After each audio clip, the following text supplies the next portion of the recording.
ਹਰ ਪ੍ਰਭ ਕਾਜ ਰਚਾਇਆ,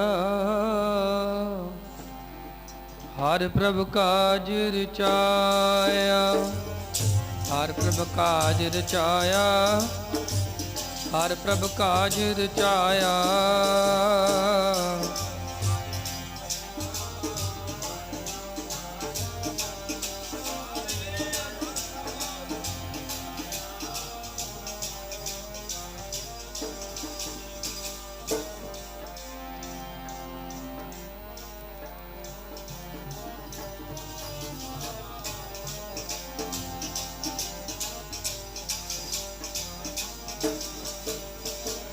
ਹਰ ਪ੍ਰਭ ਕਾਜ ਰਚਾਇਆ, ਹਰ ਪ੍ਰਭ ਕਾਜ ਰਚਾਇਆ, ਹਰ ਪ੍ਰਭ ਕਾਜ ਰਚਾਇਆ, ਹਰ ਪ੍ਰਭ ਕਾਜ ਰਚਾਇਆ।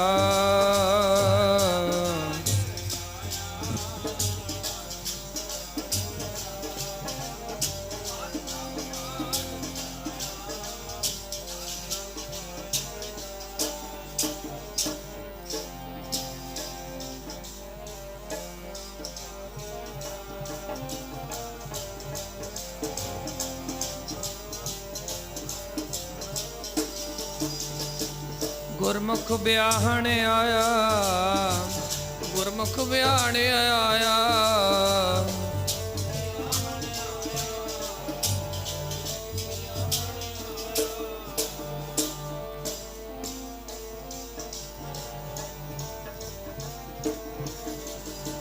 ਗੁਰਮੁਖ ਵਿਆਹਣ ਆਇਆ, ਗੁਰਮੁਖ ਵਿਆਹਣ ਆਇਆ।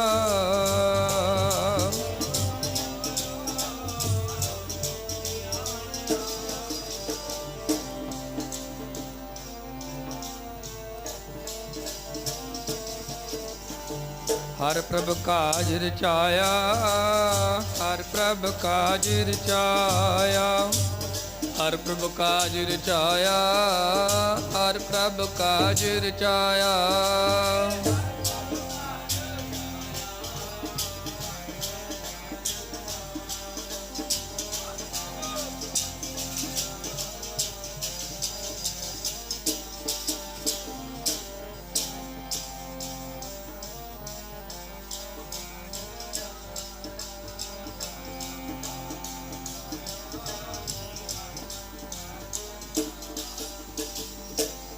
ਹਰ ਪ੍ਰਭ ਕਾਜ ਰਚਾਇਆ, ਗੁਰਮੁਖ ਵਿਆਹਣ ਆਇਆ,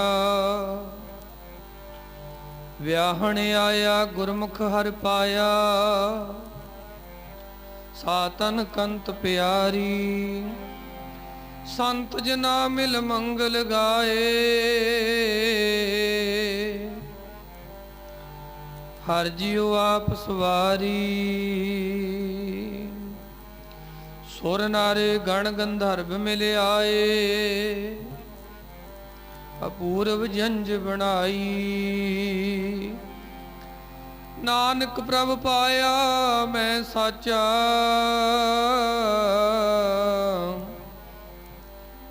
ਨਾ ਕਦੇ ਮਰੇ ਨ ਜਾਈ,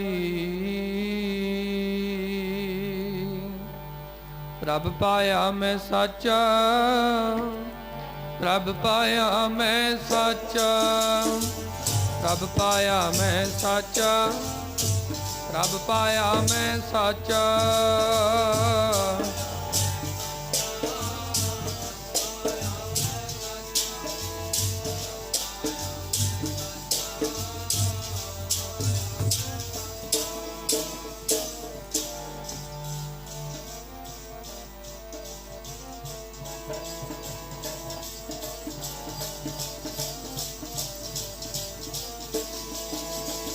ਨਾ ਕਦੇ ਮਰੇ ਨਾ ਜਾਈ, ਪ੍ਰਭ ਪਾਇਆ ਮੈਂ ਸਾਚਾ। ਨਾ ਕਦੇ ਮਰੇ ਨਾ ਜਾਈ ਜੀ, ਪ੍ਰਭ ਪਾਇਆ ਮੈਂ ਸਾਚਾ।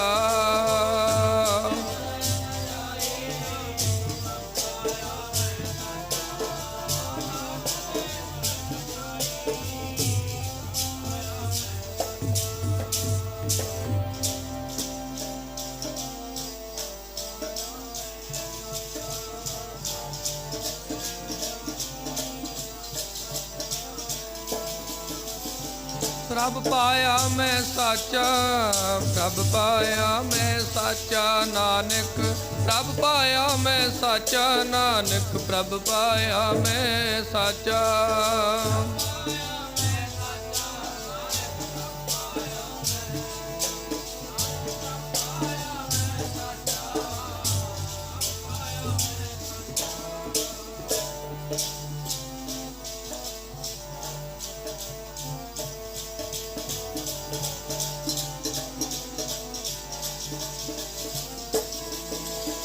ਨਾ ਕਦੇ ਮਰੈ ਨ ਜਾਈ ਨਾਨਕ, ਪ੍ਰਭ ਪਾਇਆ ਮੈਂ ਸਾਚਾ।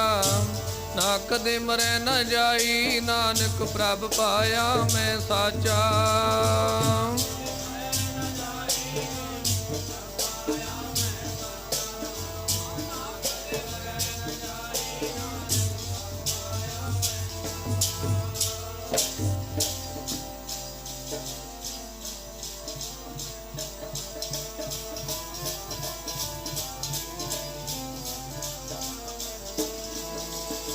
ਸੁਰ ਨਰ ਗਣ ਗੰਧਰਵ ਮਿਲ ਆਏ, ਅਪੂਰਬ ਜੰਝ ਬਣਾਈ।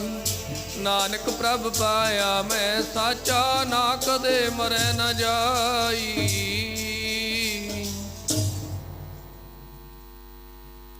ਜੁਗੋ ਜੁਗ ਅਟਲ ਚਬਰ ਤਖਤ ਦੇ ਮਾਲਕ, ਗੁਰਗੱਦੀ ਤੇ ਵਿਰਾਜਮਾਨ ਪ੍ਰਤੱਖ ਸਤਿਗੁਰੂ, ਸਾਰੀ ਹੀ ਦੁਨੀਆ ਦੇ ਸਾਂਝੇ ਰਹਿਬਰ, ਦਸਾਂ ਪਾਤਸ਼ਾਹੀਆਂ ਦੇ ਆਤਮਿਕ ਸਰੂਪ ਸ੍ਰੀ ਗੁਰੂ ਗ੍ਰੰਥ ਸਾਹਿਬ ਜੀ ਦੇ ਚਰਨਾਂ ਵਿੱਚ ਜੁੜ ਬੈਠਣ ਦਾ ਸਮਾਂ ਮਿਲਿਆ।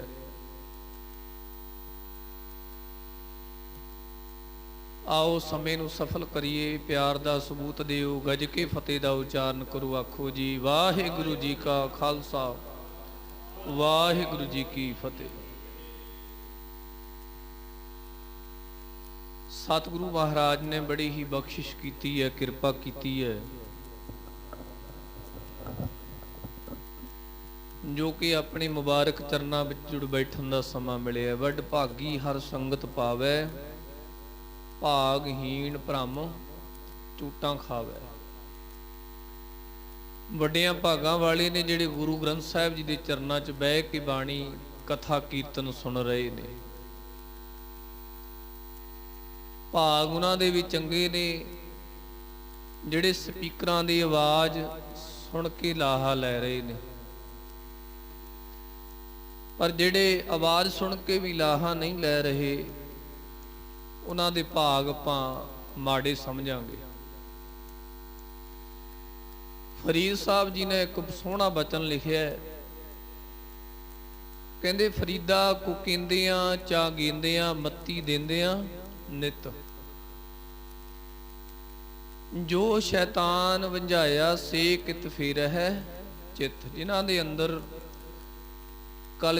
ਕਲਯੁਗ ਰੂਪੀ ਸ਼ੈਤਾਨ ਬੈਠਾ ਹੈ, ਸਾਧ ਸੰਗਤ ਜੀ ਭਗਤ ਫਰੀਦ ਜੀ ਕਹਿੰਦੇ ਉਹ ਉਹਨਾਂ ਦੇ ਕੰਨਾਂ ਵਿੱਚ ਚੰਗੇ ਗੁਰਬਾਣੀ ਦੇ, ਅਕਾਲ ਪੁਰਖ ਦੀ ਮਹਿਮਾ ਦੇ ਜੋ ਗੁਣ ਹਨ, ਉਹ ਕਲਯੁਗ ਰੂਪੀ ਸ਼ੈਤਾਨ ਉਹਨਾਂ ਦੇ ਕੰਨਾਂ ਵਿੱਚ ਪੈਣ ਨਹੀਂ ਦਿੰਦਾ। ਉਹਨਾਂ ਦੇ ਭਾਵੇਂ ਕੋਲ ਕੁਕੀਂਦਿਆਂ ਚਗੇਂਦਿਆਂ ਤੋਂ ਭਾਵ ਹੈ, ਭਾਵੇਂ ਉੱਚੀ ਉੱਚੀ ਬੋਲ ਕੇ, ਭਾਵੇਂ ਉਹਨਾਂ ਦੇ ਕੰਨਾਂ 'ਚ ਕਿਉਂ ਨਾ ਗੁਰਬਾਣੀ ਪਾਉਣ ਦਾ ਕੋਈ ਯਤਨ ਕਰੇ, ਸੇ ਕਿਤ ਫੇਰ ਹੈ ਚਿੱਤ, ਫਿਰ ਵੀ ਉਹ ਆਪਣੇ ਚਿੱਤ ਨੂੰ ਘੁਮਾਉਂਦੇ ਨਹੀਂ, ਮੋੜਦੇ ਨਹੀਂ। ਭਾਵ ਫਿਰ ਵੀ ਉਹਨਾਂ ਦਾ ਜੋ ਚਿੱਤ ਹੈ ਉਸ ਚੰਗਿਆਈ ਵਾਲੇ ਚੰਗੇ ਬਚਨਾਂ ਵੱਲ ਨੂੰ ਮੁੜਦਾ ਨਹੀਂ ਹੈ। ਇੱਥੋਂ ਭਗਤ ਫਰੀਦ ਜੀ ਕਹਿੰਦੇ ਪਤਾ ਲੱਗਦਾ ਕਿ ਉਹਨਾਂ ਦੇ ਭਾਗ ਮਾੜੇ ਹਨ। ਆਖੋ ਸਤਨਾਮ ਸ਼੍ਰੀ। ਜਿਨ੍ਹਾਂ ਦੇ ਕੰਨਾਂ ਵਿੱਚ ਬਾਣੀ ਦੇ ਬੋਲ ਪੈ ਰਹੇ ਨੇ, ਉਹ ਭਾਵੇਂ ਗੁਰੂ ਦੇ ਚਰਨਾਂ 'ਚ ਬੈਠੇ ਐ, ਉਹ ਭਾਵੇਂ ਸਾਧ ਸੰਗਤ ਜੀ ਆਪਣੇ ਘਰਾਂ ਵਿੱਚ ਕਿਉਂ ਨਹੀਂ ਹਨ, ਜਿਹੜੇ ਚਾਅ ਨਾਲ ਗੁਰਬਾਣੀ ਦੇ ਬੋਲਾਂ ਨੂੰ ਕੰਨਾਂ 'ਚ ਪਾ ਰਹੇ ਨੇ, ਉਹਨਾਂ ਦੇ ਭਾਗ ਤੇ ਅਤ ਚੰਗੇ ਨੇ। ਕਿਉਂਕਿ ਗੁਰਬਾਣੀ ਮਨੁੱਖ ਦਾ ਉਧਾਰ ਕਰਦੀ ਹੈ, ਗੁਰਬਾਣੀ ਮਨੁੱਖ ਦੇ ਜੀਵਨ ਨੂੰ ਤਬਦੀਲ ਕਰਦੀ ਹੈ। ਬਚਨ ਹੀ ਹਨ ਸਤਿਗੁਰ ਬਚਨ ਤੁਮਾਰੇ ਨਿਰਗੁਣ ਨਿਸਤਾਰੇ। ਗੁਰੂ ਦੇ ਚਰਨਾਂ ਵਿੱਚ ਆਈਦਾ ਹੀ ਤਾਂ ਹੈ ਕਿ ਗੁਰੂ ਦੇ ਬਚਨ ਸੁਣ ਕੇ ਆਪਣੇ ਜੀਵਨ ਨੂੰ ਮੋੜੀਏ, ਆਪਣੇ ਜੀਵਨ ਨੂੰ ਸੁਧਾਰੀਏ। ਸੁਧਾਰਨ ਵਾਸਤੇ ਗੁਰੂ ਦਾ ਆਸਰਾ ਲੈਂਦੇ। ਸੋ ਭਾਵੇਂ ਕਿ ਸੰਗਰਾਂਦ ਦੇ ਦਿਹਾੜੇ ਨੂੰ ਮੁੱਖ ਰੱਖ ਕੇ ਜੋ ਹਰ ਮਹੀਨੇ ਇਸ ਪਵਿੱਤਰ ਸਥਾਨ ਤੇ ਸ਼੍ਰੀ ਅਖੰਡ ਪਾਠ ਸਾਹਿਬ ਹੁੰਦੇ ਨੇ, ਕੁਝ ਹੋਰ ਕੀਰਤਨ ਦੇ ਸਮਾਗਮ ਵਿੱਚ ਆਉਣ ਕਰਕੇ ਦਸਵੀਂ ਦਾ ਜੋ ਦਿਹਾੜਾ ਭਾਂਦਰੀ ਵਿਖੇ ਮਨਾਇਆ ਜਾਂਦਾ ਹੈ, ਉਹ ਵਿੱਚ ਆਉਣ ਕਰਕੇ ਕੁਝ ਐਸੇ ਹਾਲਾਤ ਹੋਣ ਕਰਕੇ ਜੋ ਇਹ ਪ੍ਰੋਗਰਾਮ, ਇਹ ਅਖੰਡ ਪਾਠ ਸਾਹਿਬ ਦਾ ਬਦਲਣਾ ਪਿਆ। ਸੋ ਇੱਕ ਦਿਨ ਪਹਿਲਾਂ ਜੋ ਭੋਗ ਦਾ ਸਮਾਂ ਰੱਖਿਆ ਹੈ 15 ਤਰੀਕ ਦਾ, ਸੋ ਆਪਾਂ ਹਰ ਮਹੀਨੇ ਰਾਹ ਲੈਂਦੇ ਹਾਂ। ਕੁਝ ਨਾ ਕੁਝ ਗੁਰਬਾਣੀ ਸੁਣ ਕੇ, ਕਥਾ ਕੀਰਤਨ ਸੁਣ ਕੇ ਆਪਣੇ ਆਪ ਨੂੰ ਬਦਲਣ ਦੀ ਕੋਸ਼ਿਸ਼ ਕਰੀਏ। ਕੋਈ ਨਾ ਕੋਈ ਗੁਰਬਾਣੀ ਦਾ, ਇਤਿਹਾਸ ਦਾ ਕਿਣਕਾ ਆਪਣੇ ਜੀਵਨ 'ਚ ਵਸਾ ਕੇ ਆਪਣੇ ਜੀਵਨ ਨੂੰ ਸੋਹਣਾ ਬਣਾਈਏ। ਕਿਉਂਕਿ ਗੁਰੂ ਜੀ ਦਾ ਬਚਨ ਵੀ ਹੈ, ਕਿਨਕਾ ਏਕ ਜਿਸ ਜੀਵ ਵਸਾਵੈ ਤਾਕੀ ਮਹਿਮਾ ਗਨੀ ਨਾ ਆਵੇ। ਤਾਂ ਹੀ ਸਾਡਾ ਲਾਭ ਹੈ ਗੁਰੂ ਚਰਨਾਂ ਵਿੱਚ ਹਾਜ਼ਰੀ ਭਰਨ ਦਾ। ਜਿਹੜੀ ਇੱਕ ਓੰਕਾਰ ਤੋਂ ਲੈ ਕੇ 18, 10, 20 ਤੱਕ ਦੀ ਬਾਣੀ ਹਰ ਮਹੀਨੇ ਇੱਥੇ ਪੜ੍ਹੀ ਜਾਂਦੀ ਹੈ, ਕੋਈ ਮਾਇਆ ਇਕੱਠੀ ਕਰਨ ਵਾਸਤੇ ਨਹੀਂ ਹੈ ਵੀ ਨਾਲੇ ਅਖੰਡ ਪਾਠ ਹੋ ਗਿਆ ਨਾਲੇ ਮਾਇਆ ਇਕੱਠੀ ਕਰ ਲਿੱਤੀ ਗਈ। ਇਸ ਤਰ੍ਹਾਂ ਨਹੀਂ ਹੈ। ਇਹ ਬਾਣੀ ਜੀਵਾਂ ਦੇ ਭਲੇ ਵਾਸਤੇ ਹੈ, ਇਹ ਜੀਵਾਂ ਦੇ ਉਧਾਰ ਵਾਸਤੇ ਹੈ। ਪਸ਼ੂ ਪ੍ਰੇਤ ਮੁਗਧ ਕੋ ਉਤਾਰੈ, ਪਾਹਨ ਪਾਰ ਉਤਾਰੈ। ਆਪਣੇ ਕੋਲ ਬਹਾਨਾ ਹੈ ਕਿ ਆਪਾਂ ਨੂੰ ਮਹੀਨੇ ਬਾਅਦ ਗੁਰੂ ਦੀ ਬਾਣੀ ਸੁਣਨ, ਪੜ੍ਹਨ ਦਾ, ਸੇਵਾ ਕਰਨ ਦਾ ਸਮਾਂ ਮਿਲ ਜਾਂਦਾ ਹੈ। ਸੋ ਇਹ ਉਧਾਰ ਵਾਸਤੇ ਹੀ ਬਾਣੀ ਬਣੀ ਹੈ। ਸੋ ਆਪਾਂ ਲਾਹਾ ਲੈ ਰਹੇ ਹਾਂ। ਅੱਜ ਦਾ ਜੋ ਦਿਨ ਹੈ ਬੜਾ ਭਾਗਾਂ ਵਾਲਾ ਹੈ। ਆਪਾਂ ਸੋਚਾਂਗੇ ਕਿਉਂ ਭਾਗਾਂ ਵਾਲਾ ਹੈ। ਅੱਜ ਦੀਨ ਦੁਨੀਆ ਦੇ ਮਾਲਕ ਆਪ ਨਾਰਾਇਣ ਕਲਾ ਧਾਰ ਜਗ ਮਹਿ ਪਰਵਰਿਓ, ਨਿਰੰਕਾਰ ਆਕਾਰ ਜੋਤ ਜਗ ਮੰਡਲ ਕਰ। ਦੀਨ ਦੁਨੀਆ ਦੇ ਮਾਲਕ ਆਪ ਰੱਬ ਕਹਿ ਲਈਏ। ਜਗਤ ਗੁਰੂ ਸ੍ਰੀ ਗੁਰੂ ਨਾਨਕ ਦੇਵ ਸਾਹਿਬ ਮਹਾਰਾਜ ਜੀ ਦਾ ਅੱਜ ਵਿਆਹ ਪੁਰਬ ਹੈ। ਬਹੁਤ ਸੰਗਤਾਂ ਨੂੰ ਪਤਾ ਹੀ ਨਹੀਂ ਹੁੰਦਾ ਵੀ ਅੱਜ ਕਿਹੜਾ ਦਿਹਾੜਾ ਹੈ। ਕਿਉਂ ਅਸੀਂ ਇਤਿਹਾਸ ਪੜ੍ਹਦੇ ਨਹੀਂ, ਇਤਿਹਾਸ ਸੁਣਦੇ ਨਹੀਂ। ਹੋਰ ਅਸੀਂ ਮੋਬਾਈਲ ਵਿੱਚ ਹੋਰ ਆਲਾ ਦੁਆਲਾ ਦੇਖੀ ਜਾਂਦੇ ਆ। ਹਰ ਕੋਈ ਨਾ ਕੋਈ ਰੋਜ਼ ਦਿਹਾੜਾ ਜਿਹੜਾ ਆਪਣੇ ਧਰਮ ਦੇ ਰਿਲੇਟਡ, ਆਪਣੇ ਧਰਮ ਦੇ ਸੰਬੰਧ ਵਿੱਚ ਰੋਜ਼ ਹੀ ਕੋਈ ਨਾ ਕੋਈ ਦਿਹਾੜਾ ਹੈ। ਅੱਜ ਗੁਰੂ ਨਾਨਕ ਸਾਹਿਬ ਜੀ ਦਾ ਵਿਆਹ ਪੁਰਬ ਹੈ। ਆਪਾਂ ਤਾਂ, ਸਾਨੂੰ ਤਾਂ ਪਤਾ ਹੀ ਨਹੀਂ। ਪਰ ਜਦੋਂ ਆਪਾਂ ਬਟਾਲੇ ਦੀ ਧਰਤੀ ਤੇ ਜਾ ਕੇ ਨਮਸਕਾਰਾਂ ਕਰਾਂਗੇ, ਜਾਂ ਬਟਾਲੇ ਦੀ ਧਰਤੀ ਤੇ ਜਾ ਕੇ ਜਦੋਂ ਆਪਾਂ ਵੇਖਾਂਗੇ, ਉੱਥੇ ਲੱਖਾਂ ਸੰਗਤਾਂ ਪਹੁੰਚੀਆਂ ਹੋਈਆਂ, ਜਿਨ੍ਹਾਂ ਨੇ ਆਪਣੇ ਘਰ ਦੇ ਕੰਮਕਾਰ ਛੱਡੇ, ਆਪਣਾ ਸਮਾਂ ਕੱਢਿਆ। ਲੱਖਾਂ ਸੰਗਤਾਂ ਉੱਥੇ ਅੱਜ ਨਤਮਸਤਕ ਹੋਣ ਵਾਸਤੇ ਪਹੁੰਚੀਆਂ। ਸਾਨੂੰ ਪਤਾ ਹੀ ਕੋਈ ਨਹੀਂ। ਸੋ ਸਾਧ ਸੰਗਤ ਜੀ, ਅੱਜ ਗੁਰੂ ਨਾਨਕ ਸਾਹਿਬ ਜੀ ਦਾ ਵਿਆਹ ਪੁਰਬ ਹੈ। ਬਹੁਤ ਵੱਡਾ ਦਿਹਾੜਾ ਹੈ, ਪਰ ਬਹੁਤ ਹੀ ਸੇਧ ਲੈਣ ਵਾਲਾ ਦਿਹਾੜਾ ਹੈ। ਸਿੱਖ ਧਰਮ ਦਾ ਜੋ ਸਾਧ ਸੰਗਤ ਜੀ ਆਰੰਭਤਾ ਹੋਈ, ਗੁਰੂ ਨਾਨਕ ਸਾਹਿਬ ਤੋਂ ਹੋਈ ਹੈ। ਰੀਤੀ ਰਿਵਾਜ ਚੱਲਦੇ ਸੀ ਦੁਨੀਆ ਦੇ ਲੋਕਾਂ ਨੂੰ, ਜੋ ਜਿਸ ਦਾਇਰੇ ਵਿੱਚ ਰਹਿੰਦੇ ਸਨ ਉਸ ਮੁਤਾਬਕ ਉਹਨਾਂ ਰੀਤੀ ਰਿਵਾਜਾਂ ਅਨੁਸਾਰ ਹੀ ਜਿਉਣਾ ਪੈਂਦਾ ਸੀ।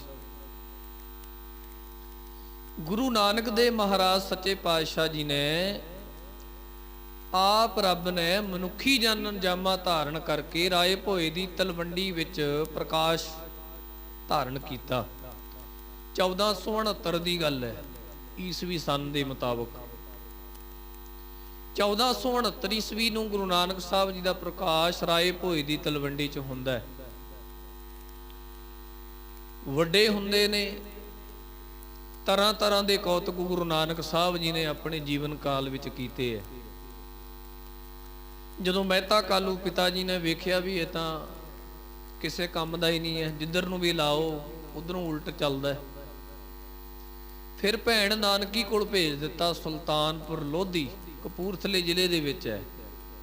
ਨਗਰ ਦਾ ਨਾਮ ਸੁਲਤਾਨਪੁਰ ਲੋਧੀ ਹੈ। ਉੱਥੇ ਗੁਰੂ ਨਾਨਕ ਸਾਹਿਬ ਜੀ ਦੇ ਵੱਡੇ ਭੈਣ ਬੇਬੇ ਨਾਨਕੀ ਜੀ ਵਿਆਹੇ ਹੋਏ ਸੀ ਤੇ ਉਹਨਾਂ ਦਾ ਬੇਬੇ ਨਾਨਕੀ ਜੀ ਦੇ ਘਰ ਵਾਲੇ ਦਾ ਨਾਮ ਭਾਈ ਜੈ ਰਾਮ ਸੀ। ਸੋਚਿਆ ਮੈਂ ਤਾਂ ਕਾਲੂ ਜੀ ਨੇ ਵੀ ਇੱਥੇ ਤਾਂ ਗੱਲ ਬਣਦੀ ਨਹੀਂ, ਮੇਰਾ ਕਹਿਣਾ ਘੱਟ ਮੰਨਦਾ ਹੈ, ਕਿਉਂ ਨਾ ਇਹਦੀ ਭੈਣ ਕੋਲ ਛੱਡ ਦਿੱਤਾ ਜਾਵੇ, ਉੱਥੇ ਕੁਛ ਨਾ ਕੁਛ ਕਰ ਲਵੇਗਾ। ਆਪਾਂ ਵੀ ਕਈ ਵਾਰ ਜੇ ਆਪਣੇ ਬੱਚੇ ਨਾ ਮੰਨਣ ਤਾਂ ਕਿਸੇ ਸਾਧ ਸੰਗਤ ਜੀ ਬੱਚੇ ਦੀ ਮਾਸੀ ਕੋਲ ਛੱਡ ਦਿੰਦਾ ਹੈ, ਕੋਈ ਭੂਆ ਕੋਲ ਛੱਡ ਦਿੰਦਾ ਹੈ, ਵੀ ਸ਼ਾਇਦ ਉਹਨਾਂ ਕੋਲ ਰਹਿ ਕੇ ਠੀਕ ਹੋ ਜੇ। ਸੁਲਤਾਨਪੁਰ ਲੋਧੀ ਗੁਰੂ ਨਾਨਕ ਸਾਹਿਬ ਜੀ ਨੂੰ ਛੱਡ ਦਿੱਤਾ ਗਿਆ ਭੈਣ ਕੋਲ। ਗੁਰੂ ਸਾਹਿਬ ਉੱਥੇ ਰਹੇ, ਮੋਦੀ ਖਾਨੇ ਵਿੱਚ ਵੀ ਲਵਾਇਆ, ਦੌਲਤ ਖਾਂ ਦੇ ਮੋਦੀ ਖਾਨੇ ਵਿੱਚ ਵੀ ਗੁਰੂ ਨਾਨਕ ਸਾਹਿਬ ਜੀ ਨੂੰ ਨੌਕਰੀ ਲਵਾਇਆ ਭਾਈ ਜੈ ਰਾਮ ਜੀ ਨੇ। ਗੁਰੂ ਸਾਹਿਬ ਨੇ ਉੱਥੇ ਨੌਕਰੀ ਕੀਤੀ, 13 ਕਹਿ ਕੇ ਤੋਲਿਆ, ਭਾਵ ਸਾਰਿਆਂ ਨੂੰ ਬਰਾਬਰਤਾਈ, ਗਰੀਬ ਦੇ ਬੋਝੇ ਭਰਨੇ ਗੁਰੂ ਨਾਨਕ ਸਾਹਿਬ ਨੇ, ਗਰੀਬ ਨੂੰ ਵੰਡ ਦੇਣਾ, ਜਿਹਨੂੰ ਸੱਚਾ ਸੌਦਾ ਖਰਾ ਸੌਦਾ ਵੀ ਆਪਾਂ ਕਹਿੰਦੇ ਹਾਂ, ਗੁਰੂ ਨਾਨਕ ਸਾਹਿਬ ਨੇ ਕੀਤਾ। ਜਦੋਂ ਗੁਰੂ ਨਾਨਕ ਸਾਹਿਬ ਜੀ ਦੀ ਉਮਰ ਤਕਰੀਬਨ 17 ਤੋਂ ਲੈ ਕੇ 18 ਸਾਲ ਦੀ ਤੱਕ ਦੀ ਹੋਈ, ਉਦੋਂ ਮਹਿਤਾ ਕਾਲਵ ਜੀ ਦੇ ਮਨ ਦੇ ਵਿੱਚ ਆਇਆ ਵੀ ਗੁਰੂ ਨਾਨਕ ਨੂੰ ਹੁਣ ਵਿਆਹ ਦਿੱਤਾ ਜਾਵੇ, ਕਿਉਂਕਿ ਵਿਆਹ ਇੱਕ ਰੀਤ ਹੈ ਦੁਨੀਆ ਨੂੰ ਚਲਾਉਣ, ਸੰਸਾਰ ਨੂੰ ਚਲਾਉਣ ਵਾਸਤੇ। ਗ੍ਰਸਤੀ ਜਿਹੜਾ ਹੋਣਾ ਬੜਾ ਜ਼ਰੂਰੀ ਹੈ। ਬਹੁਤ ਧਰਮ ਆਏ, ਜਿਨ੍ਹਾਂ ਧਰਮਾਂ ਦੇ ਵਿੱਚ ਗ੍ਰਸਤ ਨੂੰ ਮਹਾਨਤਾ ਨਹੀਂ ਦਿੱਤੀ ਗਈ, ਪਰ ਸਾਧ ਸੰਗਤ ਜੀ ਸਿੱਖੀ ਧਰਮ ਦੇ ਵਿੱਚ ਗੁਰੂ ਸਾਹਿਬਾਨਾਂ ਨੇ ਗ੍ਰਸਤ ਧਰਮ ਨੂੰ ਸ੍ਰੇਸ਼ਟ ਦੱਸਿਆ ਹੈ। ਕਬੀਰ ਸਾਹਿਬ ਜੀ ਨੇ 2 ਗੱਲਾਂ ਦਾ ਨਿਰਣਾ ਕੀਤਾ ਹੈ। ਆਪਾਂ ਅੱਜ ਵਿਆਹ ਪੁਰਬ ਤੇ ਹੀ ਗੱਲ ਕਰਾਂਗੇ, ਬਹੁਤਾ ਬਾਹਰ ਨਹੀਂ ਆਪਾਂ ਜਾਂਦੇ, ਪਰ ਸਾਧ ਸੰਗਤ ਜੀ ਅੱਜ ਦਾ ਦਿਹਾੜਾ ਆਪਾਂ ਨੂੰ ਬਹੁਤ ਵੱਡੀ ਸੇਧ ਦਿੰਦਾ ਹੈ। ਕਈ ਪਹਿਲੂਆਂ ਤੋਂ, ਕਈ ਪਾਸਿਆਂ ਤੋਂ ਅੱਜ ਦਾ ਦਿਹਾੜਾ ਜਿੱਥੇ ਵਧਾਈਆਂ ਦਾ ਪਾਤਰ ਹੈ ਆਪਾਂ ਸਾਰੇ, ਉੱਥੇ ਅੱਜ ਇਸ ਦਿਹਾੜੇ ਤੋਂ ਕੁਝ ਸਿੱਖਣ ਨੂੰ ਵੀ ਮਿਲਦਾ ਹੈ। ਕਬੀਰ ਸਾਹਿਬ ਕਹਿੰਦੇ, ਕਬੀਰ ਜੋ ਗ੍ਰਹਿ ਕਰਤਾ ਧਰਮ ਕਰ। ਜੇ ਤੂੰ ਗ੍ਰਸਤੀ ਹੋਣਾ ਚਾਹੁੰਦਾ ਹੈ ਫਿਰ ਤੈਨੂੰ ਧਰਮ ਕਮਾਉਣਾ ਪੈਣਾ ਹੈ, ਧਰਮ ਦੇ ਅਸੂਲਾਂ ਤੇ ਚੱਲਣਾ ਪੈਣਾ ਹੈ। ਕਬੀਰ ਜੋ ਗ੍ਰਹਿ ਕਰਤਾ ਧਰਮ ਕਰ, ਨਹੀਂ ਤਾਂ ਕਰ ਬੈਰਾਗ। ਜੇ ਗ੍ਰਸਤੀ ਨਹੀਂ ਬਣਨਾ ਤੂੰ ਬੈਰਾਗੀ ਬਣ, ਪਰਮੇਸ਼ਰ ਦਾ ਵਿਰਾਗ ਉਹਦੇ ਵਿੱਚ ਤੇਰਾ ਜੀਵਨ ਲੰਘੇ। ਗ੍ਰਸਤ ਤੋਂ ਉੱਚੇ ਉੱਠ ਕੇ ਤੂੰ ਵਿਰਾਗ ਦੇ ਵਿੱਚ ਆਪਣੇ ਜੀਵਨ ਨੂੰ ਕੱਢੇ, ਨਹੀਂ ਤਾਂ ਕਰ ਬੈਰਾਗ। ਅਗਲਾ ਬਚਨ ਕੀਤਾ, ਬੈਰਾਗੀ ਬੰਧਨ ਕਰੈ। ਕਹਿੰਦੇ ਜੇ ਬੈਰਾਗੀ ਹੋ ਕੇ ਗ੍ਰਸਤ ਛੱਡ ਕੇ ਫੇਰ ਬੰਧਨ ਕਰੇ ਤੋਂ ਭਾਵ ਫੇਰ ਜਿਹੜੀ ਉਹਦੀ ਬਿਰਤੀ ਹੈ ਉਹ ਗ੍ਰਸਤ ਵਾਲੇ ਪਾਸੇ ਨੂੰ ਆਵੇ, ਤਾਂ ਕੋ ਵੱਡੋ ਭਾਗ। ਕਹਿੰਦੇ ਉਹਦੇ ਵਰਗੇ ਭਾਗ ਕਿਸੇ ਦੇ ਨਹੀਂ ਹੈ। 2 ਜੀਵਨ ਦਿੱਤੇ ਨੇ, ਜਾਂ ਗ੍ਰਸਤ ਦਾ ਜਾਂ ਤਿਆਗ ਦਾ, ਪਰ ਗੁਰੂ ਸਾਹਿਬ ਗੁਰੂ ਨਾਨਕ ਸਾਹਿਬ ਜੀ ਨੇ ਇਹ ਗੱਲ ਪ੍ਰਤੱਖ ਕਰਕੇ ਵਿਖਾਈ। ਜੋ ਗੁਰੂ ਸਾਹਿਬ ਗ੍ਰਸਤੀ ਬਣੇ ਕਿ ਸਿੱਖ ਨੂੰ ਗ੍ਰਸਤੀ ਹੋਣਾ ਚਾਹੀਦਾ। ਸਾਰੇ ਗੁਰੂ ਸਾਹਿਬਾਨ ਗ੍ਰਸਤੀ ਸਨ। ਤੇ ਸਾਧ ਸੰਗਤ ਜੀ, ਮਹਿਤਾ ਕਾਲੂ ਜੀ ਦੇ ਮਨ ਵਿੱਚ ਆਇਆ ਪੁੱਤਰ ਨੂੰ ਵਿਆਹ ਦਿੱਤਾ ਜਾਵੇ। ਉਮਰ ਲੰਘਦੀ ਜਾ ਰਹੀ। ਪਹਿਲੇ ਸਮਿਆਂ ਵਿੱਚ ਛੋਟੀ ਉਮਰੇ ਵਿਆਹ ਕਰ ਦਿੰਦੇ ਸਨ। ਸਮਾਂ ਤਬਦੀਲ ਹੁੰਦਾ ਰਹਿੰਦਾ ਹੈ। ਫਿਰ ਸਮਾਂ ਬਣਿਆ, ਵਡੇਰੀ ਉਮਰ 'ਚ ਵਿਆਹ ਹੋਣ ਲੱਗ ਪਏ, 20-25 ਸਾਲਾਂ ਤੋਂ ਬਾਅਦ ਹੋਣ ਲੱਗ ਪਏ। ਹੁਣ ਥੋੜਾ ਜਿਹਾ ਸਮੇਂ ਨੇ ਫੇਰ ਮੋੜ ਪਾਇਆ ਹੈ। ਹੁਣ ਵੀ ਛੋਟੀ ਉਮਰ ਦੇ ਵਿੱਚ ਜੋ ਵਿਆਹ ਨੇ ਉਹ ਹੋਣ ਦਾ ਰਿਵਾਜ ਥੋੜਾ ਪ੍ਰਚਲਿਤ ਹੋ ਗਿਆ। ਰਹੋ ਵਿਚਾਰ। ਗੁਰੂ ਨਾਨਕ ਸਾਹਿਬ ਮਹਾਰਾਜ ਸੱਚੇ ਪਾਤਸ਼ਾਹ ਜੀ ਦੀ ਭੈਣ ਨਾਲ, ਆਪਣੀ ਸਪੁੱਤਰੀ ਨਾਲ ਗੱਲ ਕੀਤੀ ਮਹਿਤਾ ਕਾਲੂ ਜੀ ਨੇ, ਕਿਉਂਕਿ ਉਹਨਾਂ ਨੂੰ ਪਤਾ ਸੀ ਕਿ ਵੀ ਸਾਡੀ ਗੱਲ ਤਾਂ ਇਹਨੇ ਮੰਨਣੀ ਨਹੀਂ, ਭੈਣ ਦੀ ਗੱਲ ਮੰਨਣਗੇ। ਜਦੋਂ ਗੱਲ ਕੀਤੀ ਤੇ ਭੈਣ ਨਾਨਕੀ ਨੇ ਉਹਨਾਂ ਦੇ ਘਰ ਵਾਲੇ ਭਾਈ ਜੈ ਰਾਮ ਜੀ ਨੇ ਵਿਆਹ ਦੀ ਗੱਲ ਤੋਰੀ। ਵਿਆਹ ਦੀ ਗੱਲ ਤੋਰੀ ਤੇ ਸਾਧ ਸੰਗਤ ਜੀ ਬਟਾਲਾ ਨਗਰ ਗੁਰਦਾਸਪੁਰ ਦੇ ਵਿੱਚ ਪੈਂਦਾ ਹੈ। ਗੁਰਦਾਸਪੁਰ ਦੇ ਬਟਾਲੇ ਨਗਰ ਦੇ ਵਿੱਚ ਮੂਲ ਚੰਦ ਸੀ। ਮੂਲ ਚੰਦ ਜੀ ਦੀ ਲੜਕੀ ਬੀਬੀ ਸੁਲੱਖਣੀ, ਜਿਹਦੇ ਭਾਗ ਬੜੇ ਚੰਗੇ। ਆਪ ਗੁਰੂ ਨਾਨਕ ਜਗਤ ਗੁਰੂ ਦੇ ਨਾਲ ਪੱਲਾ ਪਕੜਨਾ ਹੈ, ਕਿੱਡੇ ਭਾਗ। ਇਹ ਕਹਿ ਲੋ ਵੀ ਰੱਬ ਦੇ ਲੜ ਲੱਗਣਾ ਹੈ। ਇਹ ਵੀ ਪੂਰਬਲੇ ਜਨਮਾਂ ਦੀ ਕਮਾਈ ਹੁੰਦੀ ਹੈ। ਜਦੋਂ ਕਿਸੇ ਦੇ ਪੂਰਬਲੇ ਕਰਮ ਜਾਗਦੇ ਨੇ, ਉਦੋਂ ਸਾਧ ਸੰਗਤ ਜੀ ਮਿਲਾਪ ਹੁੰਦਾ ਹੈ ਗੁਰੂ ਨਾਲ, ਪਰਮੇਸ਼ਰ ਨਾਲ, ਰੱਬ ਦੇ ਪਿਆਰਿਆਂ ਨਾਲ। ਸਾਡੇ ਜੀਵਨ ਵਿੱਚ ਜੇਕਰ ਕੋਈ ਚੰਗੇ ਬੰਦੇ ਨੇ ਆਉਣਾ ਹੋਵੇ ਨਾ, ਜਿਹਦੇ ਨਾਲ ਮਿਲ ਕੇ ਸਾਡੇ ਜੀਵਨ ਦਾ ਸੁਧਾਰ ਹੋਣਾ ਹੈ, ਸਮਝ ਲਓ ਵੀ ਸਾਡੇ ਪੂਰਬਲੇ ਕਰਮ ਜਿਹੜੇ ਨੇ ਉਹ ਫੁੱਟ ਰਹੇ ਹੁੰਦੇ ਆ। ਤੇ ਜੇ ਕੋਈ ਸਾਧ ਸੰਗਤ ਜੀ ਕਿਸੇ ਮਾੜੇ ਬੰਦੇ ਨੇ ਸਾਡੇ ਜੀਵਨ ਚ ਆਉਣਾ ਹੋਵੇ, ਫਿਰ ਸਾਡੇ ਭਾਗ ਜਿਹੜੇ ਉਹ ਪਿੱਛੇ ਨੂੰ ਜਾਣੇ ਸ਼ੁਰੂ ਹੋ ਜਾਂਦੇ ਨੇ। ਇਹ ਨਿਸ਼ਾਨੀ ਹੈ। ਭਾਗ ਜਾਗਣ, ਸਮਝ ਲਓ ਵੀ ਕਿਸੇ ਚੰਗੇ ਬੰਦੇ ਦਾ ਮਿਲਾਪ ਹੋਣ ਲੱਗਿਆ। ਭਾਗ ਮਾੜੇ ਸ਼ੁਰੂ ਹੋ ਜਾਣ, ਕੋਈ ਐਸਾ ਬੰਦਾ ਸਾਡੀ ਜ਼ਿੰਦਗੀ ਚ ਆਉਣਾ ਜਿਹਨੇ ਸਾਡੀ ਜ਼ਿੰਦਗੀ ਨਰਕ ਬਣਾ ਦੇਣੀ।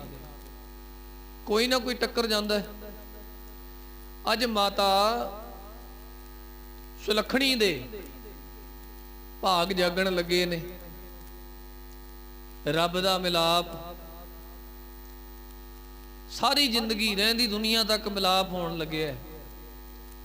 ਗੱਲ ਕੀਤੀ ਗਈ ਮੂਲ ਚੰਦ ਜੀ ਨਾਲ, ਸਾਰਾ ਵੇਰਵਾ ਦਿੱਤਾ। ਮੂਲ ਚੰਦ ਜੀ ਨੇ ਹਾਂ ਕਰ ਦਿੱਤੀ, ਰਿਸ਼ਤਾ ਮਨਜ਼ੂਰ ਹੈ। ਤਿਆਰੀਆਂ ਕਰਨੀਆਂ ਸ਼ੁਰੂ ਕਰ ਦਿੱਤੀਆਂ ਗਈਆਂ। 1487 ਈਸਵੀ 1487 ਈਸਵੀ ਵਾਲਾ ਜੋ ਸੰਨ ਸੀ, ਉਹਨੂੰ ਵਿਆਹ ਜਿਹੜਾ ਉਹ ਮੁਕਰਰ ਕਰ ਲਿੱਤਾ ਗਿਆ ਵੀ ਉਦੋਂ ਸਤਿਗੁਰੂ ਜੀ ਦੀ ਉਮਰ 18 ਸਾਲ ਬਣਦੀ। ਘਰਾਂ 'ਚ ਤਿਆਰੀਆਂ ਕੀਤੀਆਂ ਗਈਆਂ। ਕੁਝ ਕੁ ਸਾਲਾਂ ਦੇ ਵਿੱਚ ਰਿਵਾਜ ਜਿਹੜੇ ਨੇ ਉਹ ਬਦਲਦੇ ਰਹਿੰਦੇ ਆ। ਅੱਜ ਵਾਲਾ ਸਮਾਂ ਨਹੀਂ ਸੀ। ਅੱਜ ਤਾਂ ਵਿਆਹ ਦਾ ਰੂਪ ਹੀ ਬਦਲ ਗਿਆ।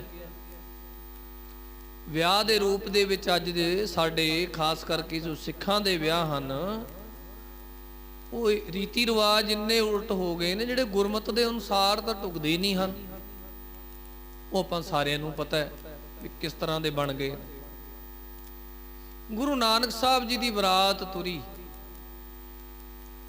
ਗੁਰੂ ਨਾਨਕ ਸਾਹਿਬ ਜੀ ਦੀ ਬਰਾਤ ਤੁਰੀ। ਬਹੁਤ ਸਾਰੇ ਰਿਸ਼ਤੇਦਾਰ ਨੇ, ਸਾਕ ਸੰਬੰਧੀ ਨੇ। ਰੀਤੀ ਰਿਵਾਜਾਂ ਅਨੁਸਾਰ ਜੋ ਕਾਰਜ ਜਿਹੜੇ ਨੇ ਉਹ ਪ੍ਰਾਰੰਭ ਕੀਤੇ ਗਏ। ਬਰਾਤ ਜਿਹੜੀ ਹੈ ਬਟਾਲੇ ਨਗਰ 'ਚ ਪਹੁੰਚ ਜਾਂਦੀ ਹੈ। ਘੋੜੀ ਤੇ ਸਵਾਰ ਗੁਰੂ ਨਾਨਕ ਸਾਹਿਬ ਜੀ, ਭਾਈ ਮਰਦਾਨਾ ਜੀ ਵੀ ਨਾਲ ਦੱਸੇ ਜਾਂਦੇ ਨੇ ਉਸ ਵੇਲੇ। ਹੋਰ ਵੀ ਗੁਰੂ ਨਾਨਕ ਸਾਹਿਬ ਦੇ ਨੇੜੇ ਰਹਿਣ ਵਾਲੇ ਸਿੱਖ ਵੀ ਉਸ ਬਰਾਤ ਵਿੱਚ ਸ਼ਾਮਲ ਨੇ, ਰਿਸ਼ਤੇਦਾਰ ਵੀ ਨੇ। ਜਦੋਂ ਬਟਾਲੇ ਨਗਰ ਦੇ ਵਿੱਚ ਬਰਾਤ ਦਾ ਜੰਝ ਦਾ ਉਤਾਰਾ ਹੋਇਆ, ਉਦੋਂ ਗੁਰੂ ਨਾਨਕ ਸਾਹਿਬ ਜੀ ਨਾਲ ਵੇਖੇ ਸਿੱਖਾਂ ਨੂੰ ਕਈਆਂ ਨੇ ਹੈਰਾਨੀ ਪ੍ਰਗਟ ਕੀਤੀ ਵੀ ਉਹ ਕਿਹੋ ਜਿਹੇ ਕੱਪੜੇ ਪਾ ਕੇ ਆਏ ਨੇ ਜਾਂ ਹੋਰ ਹੈ। ਕਿਉਂਕਿ ਕੱਪੜਿਆਂ ਦਾ ਵੀ ਅਸਰ ਹੈ।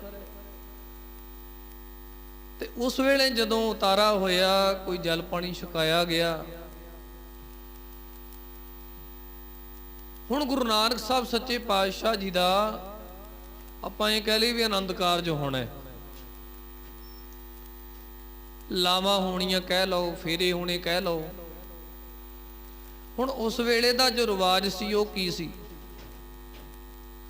ਉਸ ਵੇਲੇ ਦਾ ਰਿਵਾਜ ਸੀ ਕਿ ਅੱਗ ਦੇ ਦੁਆਲੇ ਫੇਰੇ ਹੁੰਦੇ ਸੀ। ਅੱਜ ਵੀ ਹੁੰਦੇ ਨੇ। ਹਿੰਦੂ ਧਰਮ ਦੇ ਵਿੱਚ ਜੋ ਰੀਤੀ ਰਿਵਾਜ ਹੈ ਉਹ ਅਗਨੀ ਦੇ ਦੁਆਲੇ ਫੇਰੇ ਕਰਦੇ ਆ। ਪਹਿਲਾਂ ਵੀ ਇਹੀ ਚੱਲਦਾ ਸੀ। ਹੁਣ ਉੱਥੇ ਬ੍ਰਾਹਮਣ ਬੁਲਾਇਆ ਹੋਇਆ, ਪੰਡਤ ਬੁਲਾਇਆ ਹੋਇਆ, ਕਿਉਂਕਿ ਬੇਦੀ ਕੁਲ ਦੇ ਵਿੱਚ ਵੀ ਇਹ ਰੀਤ ਜਿਹੜੀ ਪਹਿਲਾਂ ਚੱਲਦੀ ਸੀ। ਇਹ ਤਾਂ ਗੁਰੂ ਨਾਨਕ ਸਾਹਿਬ ਮਹਾਰਾਜ ਜੀ ਨੇ ਸਾਰੀਆਂ ਇਹਨਾਂ ਰੀਤੀਆਂ ਨੂੰ, ਜਿਹੜੀਆਂ ਗੁਰਮਤਿ ਤੋਂ ਉਲਟ ਸਨ, ਸਮਾਜ ਤੋਂ ਉਲਟ ਸਨ, ਉਹਨਾਂ ਸਾਰੀਆਂ ਰੀਤੀਆਂ ਨੂੰ ਗੁਰੂ ਸਾਹਿਬ ਜੀ ਨੇ ਖੰਡਨ ਕਰਕੇ ਆਪਣੇ ਸਿੱਖਾਂ ਨੂੰ ਇੱਕ ਨਿਵੇਕਲਾ ਜੋ ਸਤਿਗੁਰੂ ਮਹਾਰਾਜ ਜੀ ਨੇ ਰਾਹ ਦਿੱਤਾ ਹੈ, ਸਿੱਧਾ ਸਾਦਾ ਰਾਹ, ਜਿਹਦੇ ਵਿੱਚ ਕੋਈ ਭਰਮ ਨਹੀਂ, ਕੋਈ ਭੁਲੇਖਾ ਨਹੀਂ, ਕੋਈ ਵਲ ਫਰੇਬ ਨਹੀਂ। ਆਪ ਵੀ ਕਮਾਇਆ ਜੀਵਨ ਕਾਲ 'ਚ, ਤਾਂ ਆਪਣੇ ਸਿੱਖਾਂ ਨੂੰ ਦਿੱਤਾ ਹੈ। ਤੇ ਗੁਰੂ ਨਾਨਕ ਸਾਹਿਬ ਮਹਾਰਾਜ ਜੀ ਦੇ ਜਦੋਂ ਲਾਵਾਂ ਹੋਣ ਲੱਗੀਆਂ, ਕਹਿ ਲਓ, ਰਿਸ਼ਤੇਦਾਰ ਬੈਠੇ ਨੇ, ਸੰਬੰਧੀ ਬੈਠੇ, ਪਰਿਵਾਰ ਬੈਠੇ। ਹੁਣ ਜਿਹੜਾ ਉਹ ਪੰਡਿਤ ਬਿਠਾਇਆ ਹੋਇਆ ਹੈ, ਜਿਹਨੇ ਸਾਧ ਸੰਗਤ ਜੀ ਉਸ ਵੇਲੇ ਦੀ ਰੀਤੀ ਅਨੁਸਾਰ ਜੋ ਇਹ ਕਾਰਜ ਨੂੰ ਸੰਪੂਰਨ ਕਰਨਾ ਹੈ, ਜਦੋਂ ਸਾਰੇ ਬੈਠੇ ਤੇ ਗੁਰੂ ਨਾਨਕ ਸਾਹਿਬ ਮਹਾਰਾਜ ਨੂੰ ਬੈਠਣ ਵਾਸਤੇ ਕਹਿ ਦਿੱਤਾ ਗਿਆ, ਮਹਾਰਾਜ ਬਹਿ ਗਏ।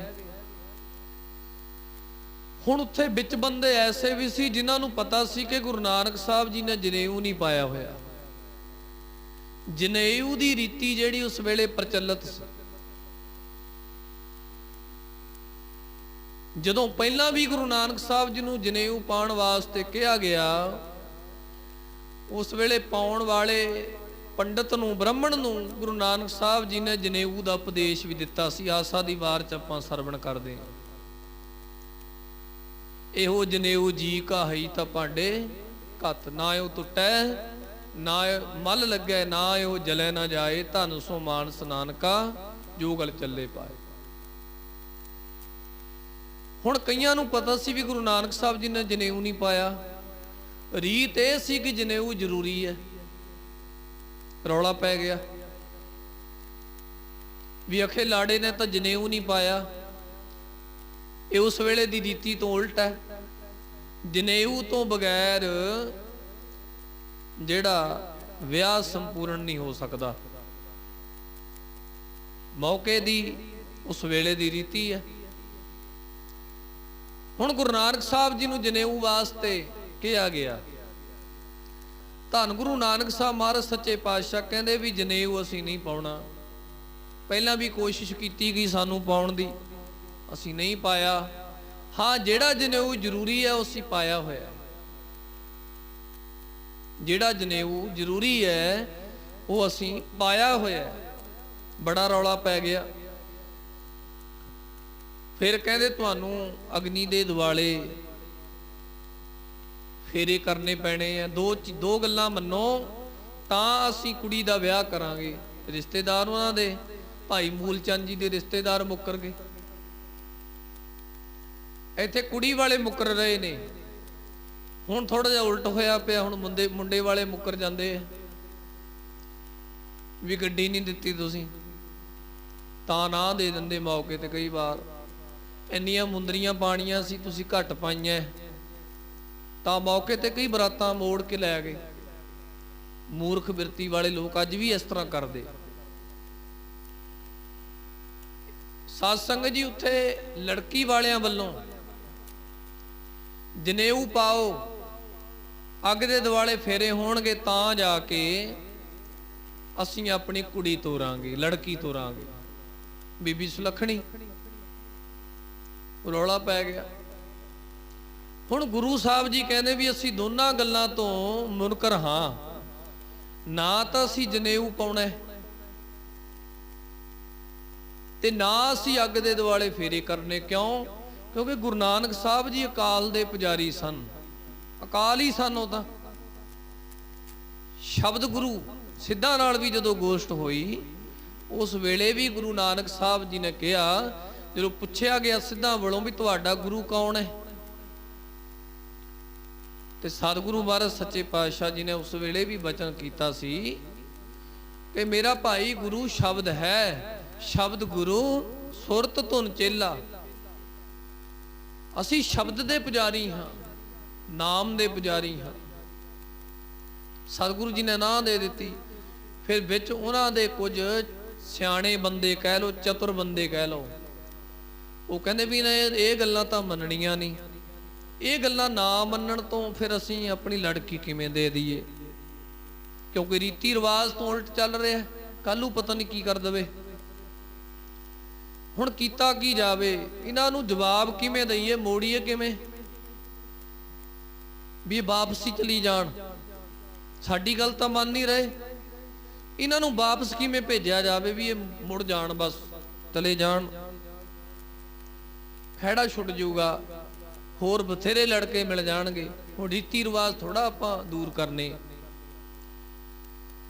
ਤੇ ਸਾਧ ਸੰਗਤ ਜੀ ਸ਼ਰਤ ਰੱਖੀ ਗਈ,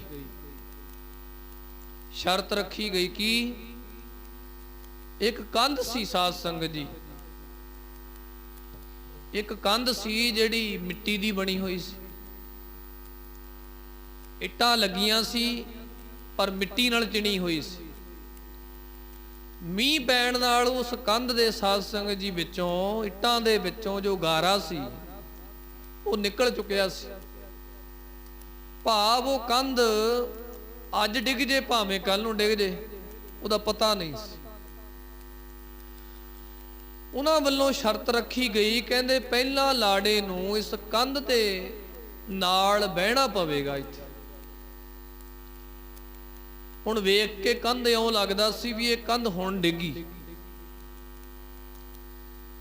ਉਹਨਾਂ ਨੂੰ ਇਹ ਸੀ ਵੀ ਜਾਂ ਤਾਂ ਕੰਧ ਦੇ ਕੋਲ ਬੈਠਣਗੇ ਨਹੀਂ, ਵਾਪਸ ਚਲੇ ਜਾਣਗੇ ਤਾਂ ਸਾਡਾ ਖਹਿੜਾ ਛੁੱਟ ਜੂ, ਜਾਂ ਫਿਰ ਜੇ ਕੰਧ ਦੇ ਕੋਲ ਬੈਠੇ ਤੇ ਕੰਧ ਜਾਣੀ ਡਿੱਗ ਤੇ ਕੰਧ ਦੇ ਹੇਠਾਂ ਆ ਕੇ ਮਰ ਜਾਣਗੇ। ਸ਼ਰਤ ਰੱਖ ਦਿੱਤੀ ਗਈ।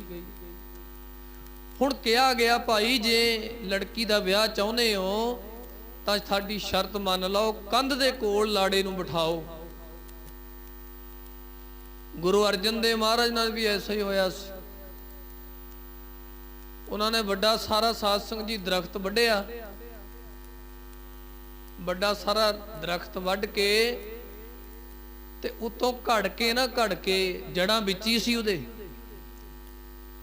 ਉਹ ਘੜ ਕੇ ਦਰਖਤ ਨੂੰ ਉਤੋਂ ਛੋਟਾ ਜਿਹਾ ਬਣਾ ਦਿੱਤਾ, ਕਿੱਲਾ ਜਿਹਾ, ਵੀ ਵੇਖਣ ਨੂੰ ਇਉਂ ਲੱਗੇ ਵੀ ਇਹ ਬਸ ਛੋਟਾ ਜਿਹਾ ਲੱਕੜ ਦਾ ਕਿੱਲਾ ਹੀ ਹੈ ਜਿਹੜਾ ਐਵੇਂ ਹੀ ਪੁੱਟਿਆ ਜਾਊਗਾ।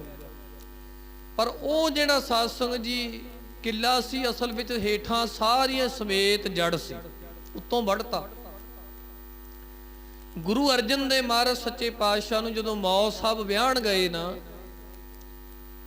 ਉਹਨਾਂ ਨੇ ਵੀ ਸ਼ਰਤ ਰੱਖੀ ਸੀ ਵੀ ਪਹਿਲਾ ਲਾੜਾ ਜਿਹੜਾ ਹੈ ਇਸ ਕਿੱਲੇ ਨੂੰ ਪੁੱਟੇ ਬਰਛੇ ਨਾਲ ਘੋੜੇ ਤੇ ਚੜ੍ਹ ਕੇ, ਫੇਰ ਅਸੀਂ ਆਪਣੀ ਕੁੜੀ ਦੇ ਆਵਾਂਗੇ, ਜਿਹਨੂੰ ਮਾਤਾ ਗੰਗਾ ਜੀ ਕਹਿੰਦੇ।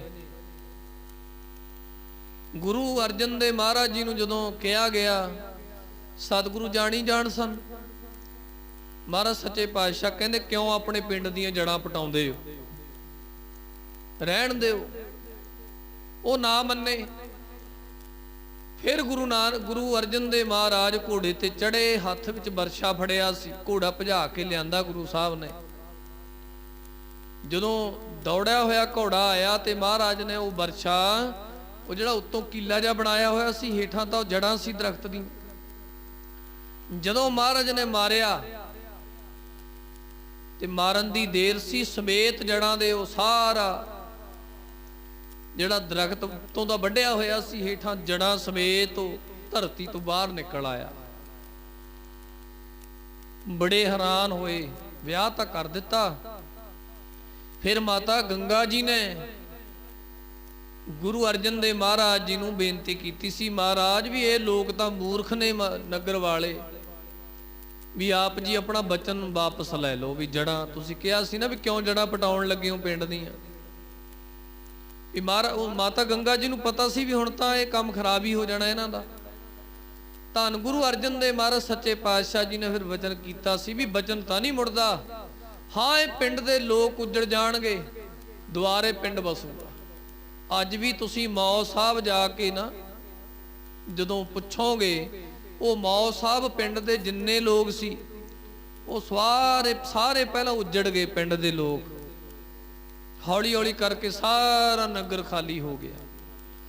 ਬਾਅਦ ਵਿੱਚ ਬਾਹਰੋਂ ਆ ਕੇ ਲੋਕ ਉਸ ਪਿੰਡ 'ਚ ਵਸੇ। ਹੁਣ ਵੀ ਉਹ ਪਿੰਡ ਵਸਦਾ ਹੈ, ਪਰ ਉਹ ਰਹਿਣ ਵਾਲੇ ਲੋਕ ਉਸ ਪਿੰਡ ਦੇ ਪੁਰਾਣੇ ਵਸਨੀਕ ਨਹੀਂ ਹਨ, ਨਵੇਂ ਲੋਕ ਆ ਕੇ ਵਸੇ। ਇਸ ਤਰ੍ਹਾਂ ਦੀ ਸ਼ਰਤ ਹੀ ਗੁਰੂ ਨਾਨਕ ਸਾਹਿਬ ਨਾਲ ਰੱਖੀ ਗਈ। ਸਤਿਗੁਰੂ ਕਹਿੰਦੇ ਮਨਜ਼ੂਰ ਹੈ, ਅਸੀਂ ਕੰਧ ਦੇ ਓਹਲੇ ਬੈਠਾਂਗੇ। ਜਦੋਂ ਮਹਾਰਾਜ ਬੈਠਣ ਵਾਸਤੇ ਗਏ ਨਾ, ਕੰਧ ਕੋਲ ਬਹਿਣ ਲੱਗੇ, ਕੰਧ ਟੇਢੀ ਸੀ, ਉਹ ਬਿਲਕੁਲ ਕੱਚੀ ਕੰਧ।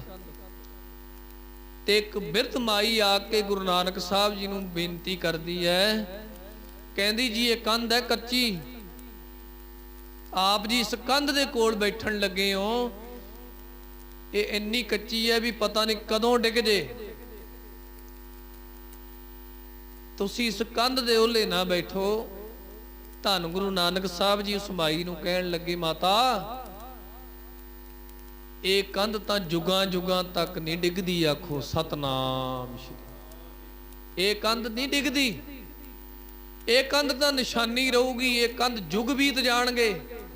ਅੱਜ ਸਾਧ ਸੰਗਤ ਜੀ, ਗੁਰੂ ਨਾਨਕ ਸਾਹਿਬ ਮਹਾਰਾਜ ਸੱਚੇ ਪਾਤਸ਼ਾਹ ਦਾ ਵਿਆਹ 1587 ਈਸਵੀ ਨੂੰ ਹੋਇਆ ਹੈ, ਭਾਵ 15ਵੀਂ ਸਦੀ ਥੋੜੀ ਜੀ ਰਹਿੰਦੀ ਸੀ। ਉਹ ਤੋਂ ਬਾਅਦ 16ਵੀਂ ਸਦੀ ਪੂਰੀ ਲੰਘੀ, 17ਵੀਂ ਲੰਘੀ, 18ਵੀਂ ਲੰਘੀ, ਫਿਰ 19ਵੀਂ ਲੰਘੀ, ਆ 20ਵੀਂ ਸਦੀ ਚੱਲ ਰਹੀ ਹੈ। 5 ਸਦੀਆਂ ਤਾਂ ਇਹ ਹੋ ਗਈਆਂ ਨੇ। 534 ਭਾਵ 5 ਸਦੀਆਂ ਤੋਂ ਉੱਤੇ ਸਾਧ ਸੰਗਤ ਜੀ ਸਮਾਂ ਹੋ ਗਿਆ। ਇਹ ਕਹਿ ਲਓ ਵੀ 500 ਸਾਲ, 5 ਪੀੜ੍ਹੀਆਂ 7-8 ਬਦਲ ਜਾਂਦੀਆਂ ਨੇ। ਅੱਜ ਵੀ ਤੁਸੀਂ ਬਟਾਲੇ ਜਾਓ, ਕੰਧ ਉਵੇਂ ਹੀ ਖੜੀ ਹੈ, ਆਖੋ ਸਤਨਾਮ ਸ਼੍ਰੀ।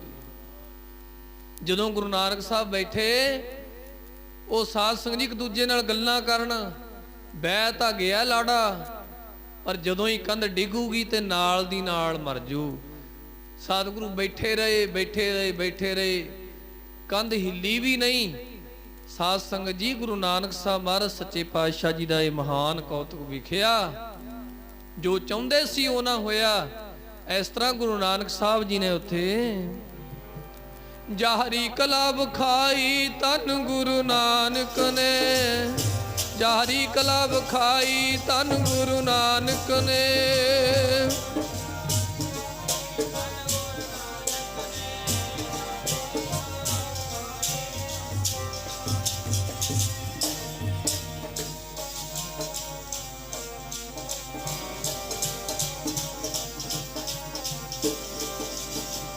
ਰੱਬੀ ਕਲਾ ਦਿਖਾਈ ਸਤਿਗੁਰੂ ਨਾਨਕ ਨੇ, ਰੱਬੀ ਕਲਾ ਵਿਖਾਈ ਸਤਿਗੁਰੂ ਨਾਨਕ ਨੇ।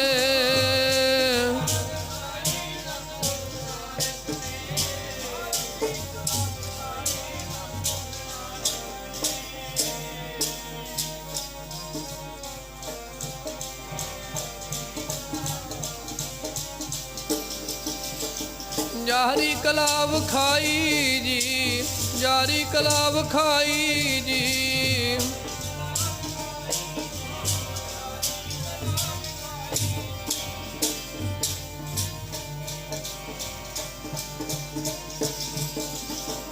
ਰੱਬੀ ਕਲਾ ਦਿਖਾਈ ਜੀ, ਰੱਬੀ ਕਲਾ ਦਿਖਾਈ ਜੀ।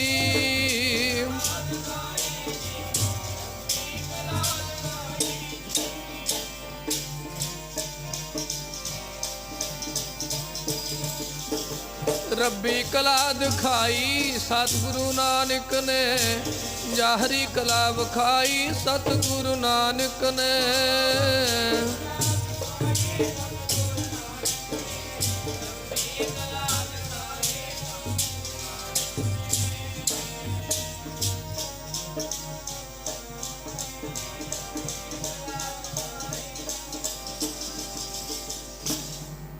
ਸਤਿਗੁਰੂ ਗੁਰੂ ਨਾਨਕ ਸਾਹਿਬ ਬੈਠੇ ਰਹੇ ਤੇ ਕੰਧ ਹਿੱਲੀ ਵੀ ਨਾ। ਉਹਨਾਂ ਮਖੌਲ ਕਰਨ ਵਾਲਿਆਂ ਨਾਲ, ਸ਼ਰਤ ਰੱਖਣ ਵਾਲਿਆਂ ਦੇ ਸਿਰ ਹੋ ਗਏ ਨੀਵੇਂ। ਸ਼ਰਮ ਨਾਲ ਸਿਰ ਨੀਵੇਂ ਹੋ ਗਏ ਵੀ ਇਹ ਤਾਂ ਜੋ ਚਾਹੁੰਦੇ ਸੀ ਬਣਿਆ ਹੀ ਨਹੀਂ।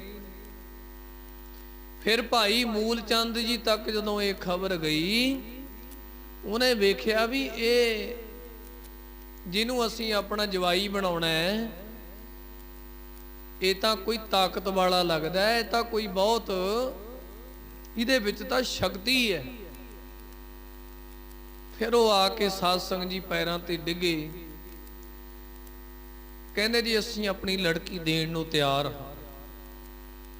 ਫਿਰ ਗੁਰੂ ਨਾਨਕ ਸਾਹਿਬ ਮਹਾਰਾਜ ਜੀ ਨੇ ਇੱਕ ਕਾਗਜ਼ ਦੇ ਉੱਤੇ, ਦੱਸਿਆ ਜਾਂਦਾ ਇਤਿਹਾਸ ਦੇ ਵਿੱਚ ਕਿ ਮੂਲ ਮੰਤਰ ਲਿਖਵਾਇਆ, ਇੱਕ ਓੰਕਾਰ ਤੋਂ ਲੈ ਕੇ ਮੂਲ ਮੰਤਰ ਜਿਹੜਾ ਹੈ, ਮੂਲ ਮੰਤਰ ਦਾ ਸ਼ਬਦ ਇੱਕ ਕਾਗਜ਼ ਦੇ ਉੱਤੇ ਕਲਮ ਦੇ ਨਾਲ ਲਿਖਵਾ ਕੇ ਬੜੇ ਸਤਿਕਾਰ ਵਿੱਚ ਉਹ ਇੱਕ ਚੌਂਕੀ ਤੇ ਰਖਾ ਕੇ ਵਿਚਾਲੇ, ਫਿਰ ਗੁਰੂ ਨਾਨਕ ਸਾਹਿਬ ਮਹਾਰਾਜ ਜੀ ਨੇ ਉਸ ਸ਼ਬਦ ਦੇ ਦੁਆਰੇ ਪਰਿਕਰਮਾ ਕੀਤੀਆਂ।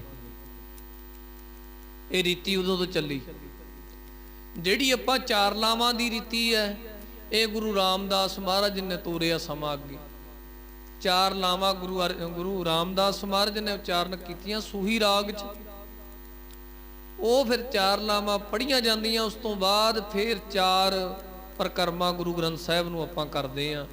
ਇਹ ਰੀਤੀ ਗੁਰੂ ਰਾਮਦਾਸ ਜੀ ਨੇ ਤੋਰੀ ਸੀ, ਪਰ ਗੁਰੂ ਨਾਨਕ ਸਾਹਿਬ ਜੀ ਨੇ ਮੂਲ ਮੰਤਰ ਲਿਖਵਾ ਕੇ ਉਹ ਚੌਂਕੀ ਤੇ ਸਜਾ ਕੇ ਬੜੇ ਸਤਿਕਾਰ ਵਿੱਚ, ਕਿਉਂਕਿ ਸ਼ਬਦ ਦੀ ਪਰਿਕਰਮਾ ਕਰਨੀ ਸਿੱਖ ਨੇ। ਫਿਰ ਗੁਰੂ ਨਾਨਕ ਸਾਹਿਬ ਮਹਾਰਾਜ ਨੇ ਫਿਰ ਪਰਿਕਰਮਾ ਕੀਤੀਆਂ, ਫਿਰ ਲਾਵਾਂ ਲਈਆਂ, ਵਿਆਹ ਸੰਪੂਰਨ ਹੋ ਗਿਆ। ਬੜੀ ਖੁਸ਼ੀ ਹੈ ਸਾਰਿਆਂ 'ਚ, ਬੜੀ ਖੁਸ਼ੀ। ਸਭ ਤੋਂ ਵੱਧ ਖੁਸ਼ੀ ਮਾਤਾ ਸੁਲੱਖਣੀ ਜੀ ਨੂੰ ਹੋਈ। ਕਿਉਂ? ਅੱਜ ਸਾਧ ਸੰਗਤ ਜੀ ਰੱਬ ਦੇ ਲੜ ਲੱਗੀ। ਦੁਨਿਆਵੀ ਰਿਸ਼ਤਾ ਤਾਂ ਬਣਿਆ ਹੀ ਹੈ, ਦੁਨਿਆਵੀ ਰਿਸ਼ਤਾ ਤਾਂ ਬਣਿਆ ਹੀ ਬਣਿਆ, ਪਰ ਅੱਜ ਮਾਤਾ ਸੁਲੱਖਣੀ ਜੀ ਨੂੰ ਇਹ ਮਹਿਸੂਸ ਹੋਇਆ ਵੀ ਅੱਜ ਜਿਵੇਂ ਰੱਬ ਦਾ ਹੀ ਮਿਲਾਪ ਹੋ ਗਿਆ ਹੋਵੇ। ਆਪਾਂ ਸ਼ਬਦ ਪੜ੍ਹਿਆ, ਵੈਸੇ ਤਾਂ ਜੀਵ ਆਤਮਾ ਵਾਸਤੇ ਗੁਰੂ ਸਾਹਿਬ ਜੀ ਨੇ ਉਚਾਰਨ ਕੀਤਾ। ਮਾਤਾ ਸੁਲੱਖਣੀ ਜੀ ਦੇ ਅੰਦਰ ਇਹ ਵਿਚਾਰ ਚੱਲ ਰਹੀ ਹੈ, ਗੁਰਮੁਖ ਹਰ ਪ੍ਰਭ ਕਾਜ ਰਚਾਇਆ, ਗੁਰਮੁਖ ਵਿਆਹਣ ਆਇਆ। ਪਰਮੇਸ਼ਰ ਜੀ ਨੇ ਕਾਜ, ਐਸਾ ਇੱਕ ਕਾਰਜ ਰਚਾਇਆ ਕਿ ਗੁਰਮੁਖ ਅੱਜ ਵਿਆਹਣ ਵਾਸਤੇ ਆਇਆ ਹੈ। ਇਹ ਮਾਤਾ ਸੁਲੱਖਣੀ ਜੀ ਦੇ ਅੰਦਰ ਵਿਚਾਰ ਚੱਲ ਰਹੇ ਨੇ ਵੀ ਮੇਰੇ ਬੜੇ ਭਾਗ ਚੰਗੇ, ਮੇਰੇ ਤੇ ਰੱਬ ਨੇ ਕਿਰਪਾ ਕੀਤੀ ਵੀ ਗੁਰਮੁਖ ਅੱਜ ਮੈਨੂੰ ਵਿਆਹਣ ਵਾਸਤੇ ਆਇਆ ਹੈ।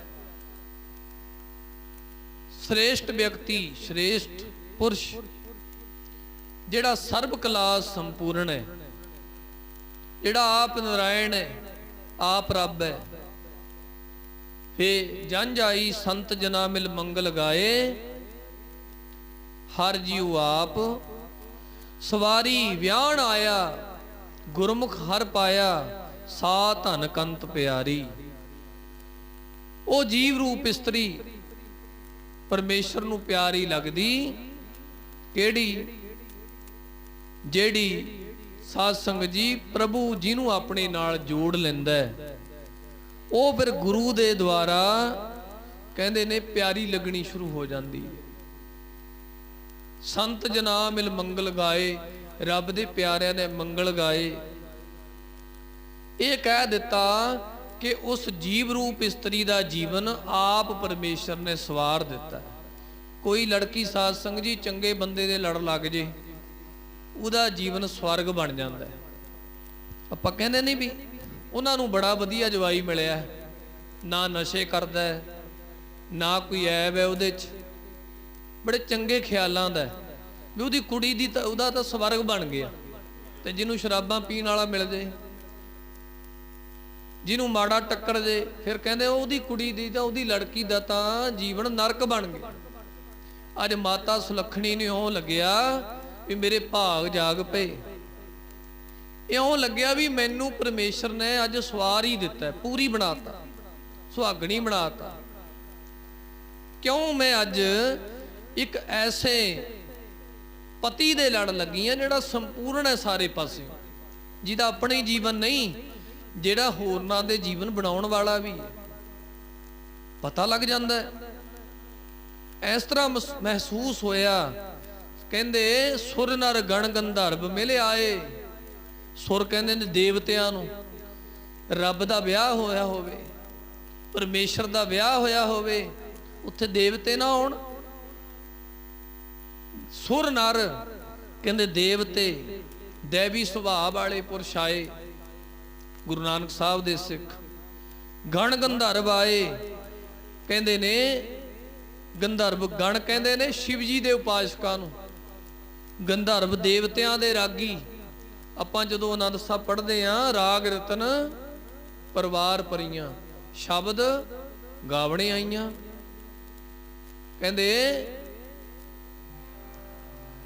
ਪੌਣ ਪਾਣੀ ਤੇ ਦੇਵਤੇ ਸਾਰੇ, ਜਸ ਨਾਨਕ ਦਾ। ਪੌਣ ਪਾਣੀ ਤੇ ਦੇਵਤੇ ਸਾਰੇ, ਜਸ ਗਾਉਣ ਨਾਨਕ ਦਾ।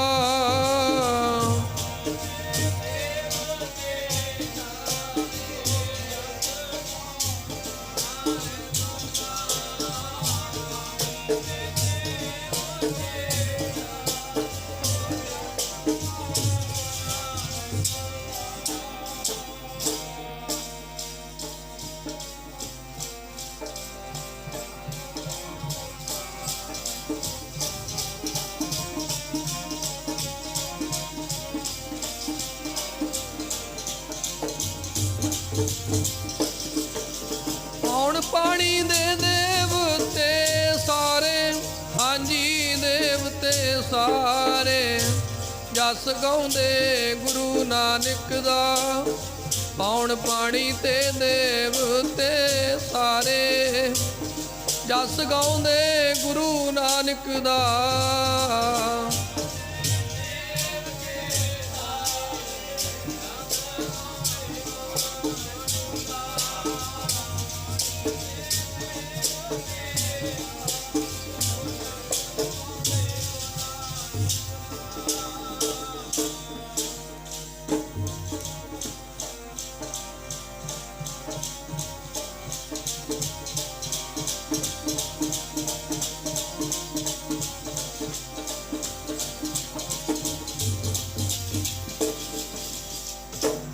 ਸੁਰ ਨਾਰ ਗਣ ਗੰਧਰਵ ਮਿਲ ਆਏ।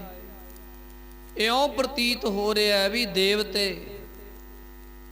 ਸ਼ਿਵ ਜੀ ਦੇ ਉਪਾਸਕ ਦੇਵਤੇ, ਗੰਧਰਵ ਦੇਵਤਿਆਂ ਦੇ ਰਾਗੀ, ਸਵਰਗ ਲੋਕ ਵਿੱਚ ਰਹਿਣ ਵਾਲੇ, ਉਹ ਰਾਗ ਗਾਉਣ ਵਾਲੇ ਦੇਵਤਿਆਂ ਦੇ ਰਾਗੀ, ਔਰ ਕਹਿੰਦੇ ਨੇ ਉੱਚ ਜੀਵਨ ਵਾਲੇ ਸੰਤ ਮਹਾਪੁਰਖ ਗੁਰਸਿੱਖ ਇਸ ਜੰਝ ਦੇ ਵਿੱਚ ਆਏ ਹੋਏ ਗੁਰੂ ਨਾਨਕ ਜੀ ਦਾ ਜਸ ਗਾਉਂਦੇ ਨੇ।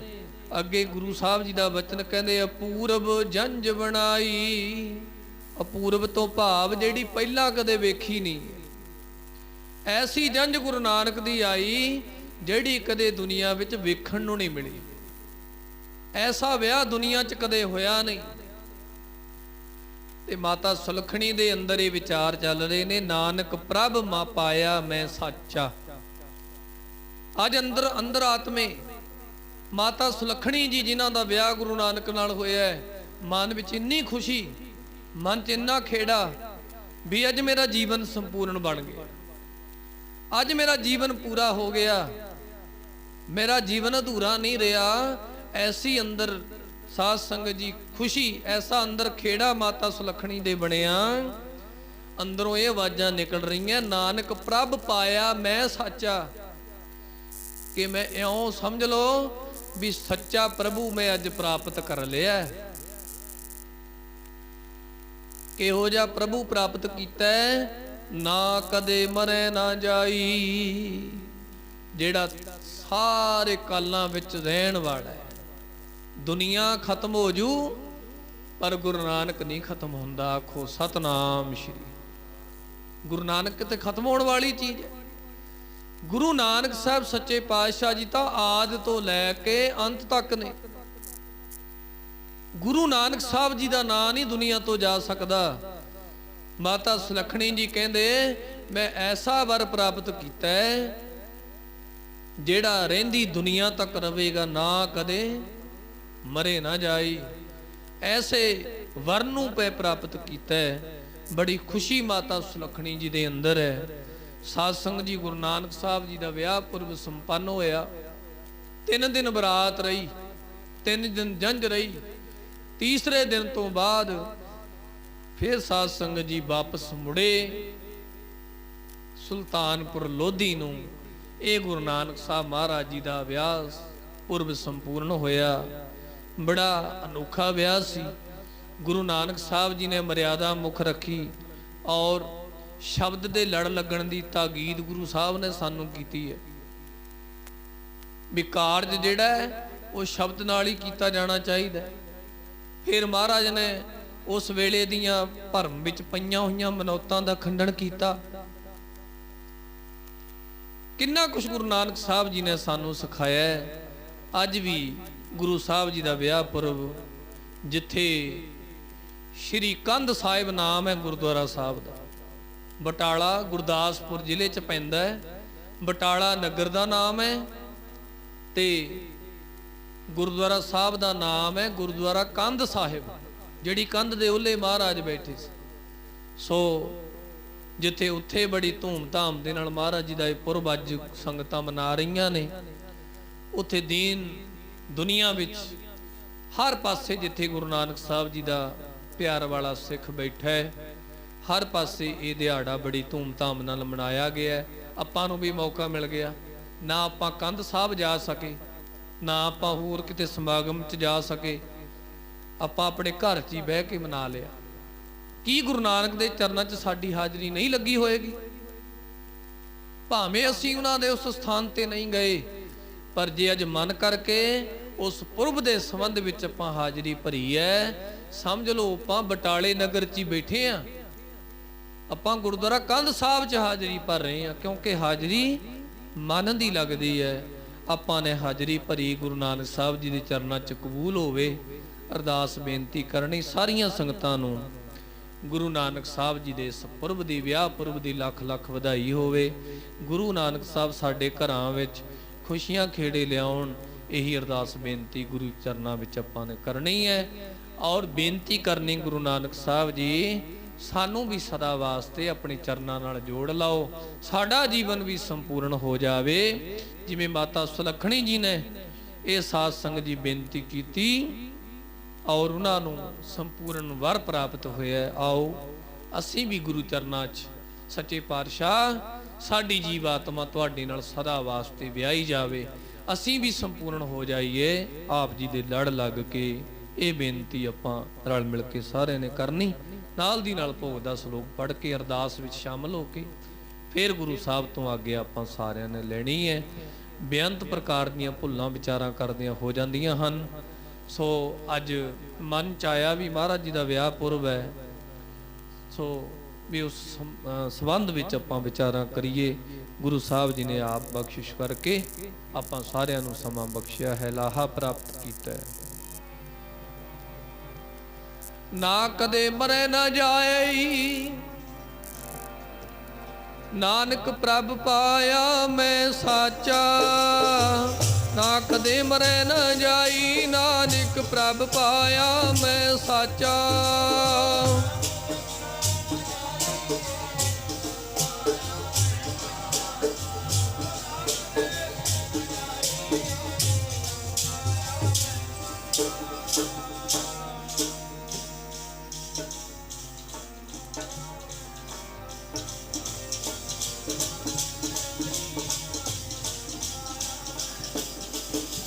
ਆਪਾਂ ਵੀ ਕਹਿਣ ਜੋਗੇ ਹੋ ਜਾਈਏ ਕਿ ਅਸੀਂ ਸੱਚਾ ਪਰਮੇਸ਼ਰ, ਸੱਚਾ ਗੁਰੂ ਪ੍ਰਾਪਤ ਕਰ ਲਿਆ, ਜਿਹੜਾ ਕਦੇ ਨਹੀਂ ਮਰਦਾ, ਜਿਹੜਾ ਕਦੇ ਨਸ਼ਟ ਨਹੀਂ ਹੋਣ ਵਾਲਾ, ਉਹ ਸ਼ਬਦ ਗੁਰੂ ਅਸੀਂ ਪ੍ਰਾਪਤ ਕਰ ਲਿਆ। ਅਸੀਂ ਵੀ ਕਹਿਣ ਜੋਗੇ ਹੋ ਜਾਈਏ। ਨਾ ਕਦੇ ਮਰੇ ਨਾ ਜਾਈ, ਨਾਨਕ ਪ੍ਰਭ ਪਾਇਆ ਮੈਂ ਸਾਚਾ। ਨਾ ਕਦੇ ਮਰੇ ਨਾ ਜਾਈ, ਨਾਨਕ ਪ੍ਰਭ ਪਾਇਆ ਮੈਂ ਸਾਚਾ।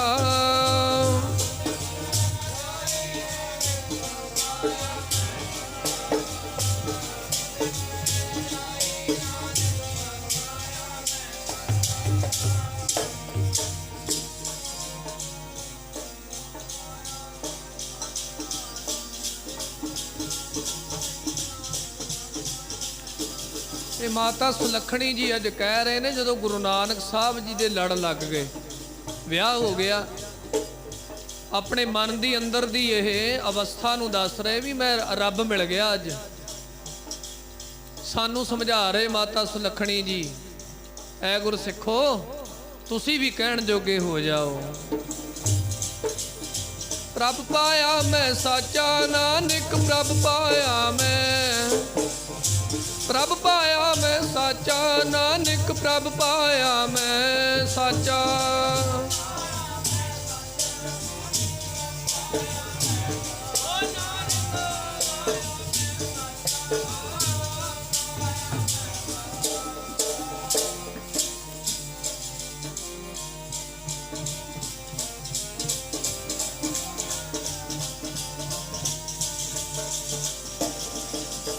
ਨਾ ਕਦੇ ਮਰੇ ਨਾ ਜਾਈ, ਨਾਨਕ ਪ੍ਰਭ ਪਾਇਆ ਮੈਂ ਸਾਚਾ। ਨਾ ਕਦੇ ਮਰੇ ਨਾ ਜਾਈ, ਨਾਨਕ ਪ੍ਰਭ ਪਾਇਆ ਮੈਂ ਸਾਚਾ।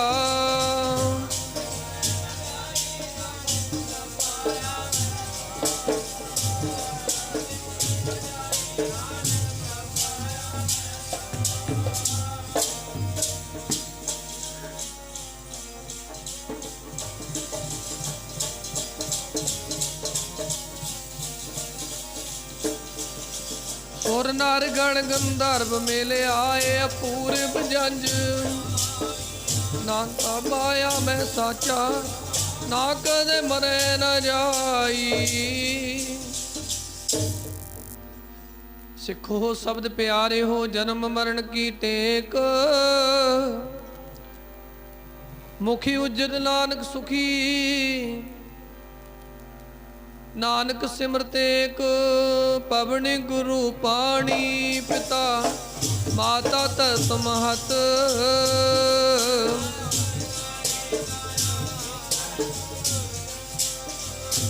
ਚੰਗਿਆਈਆਂ ਬੁਰਿਆਈਆਂ, ਵਾਚੇ ਧਰਮ ਹਦੂਰ।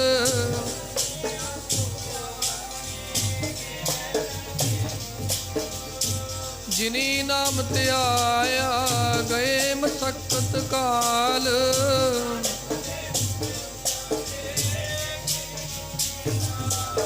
ਬੋਲੋ ਵਾਹਿਗੁਰੂ ਜੀ ਕਾ ਖਾਲਸਾ, ਵਾਹਿਗੁਰੂ ਜੀ ਕੀ ਫਤਿਹ ਫਤਿਹ।